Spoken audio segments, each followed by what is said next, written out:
हजरात, तो आने वाले बहुत सारे हाफिजों के लिए ये बहुत बड़ा काम होगा। वो देख देख करके भाई माशाअल्लाह इतने इनाम हाफिज कुरान को मिलता है। अब आपके सामने हजरत मुफ्ती वासिल साहब जो है तशरीफ ला रहे हैं दुआ करवाने के वास्ते, वो आए और दुआ। हजरत मौलाना मारूफ साहब इंदरवाड़े के मुफ्ती साहब जो है वो दुआ कराएंगे और जो है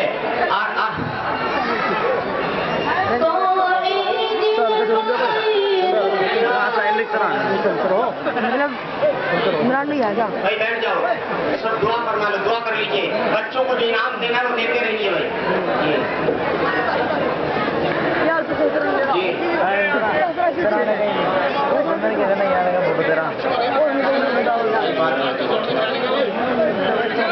बैठ जाइए भाई, बैठ जाइए, बैठ जाइए भाई, बैठ जाओ, बैठ जाओ।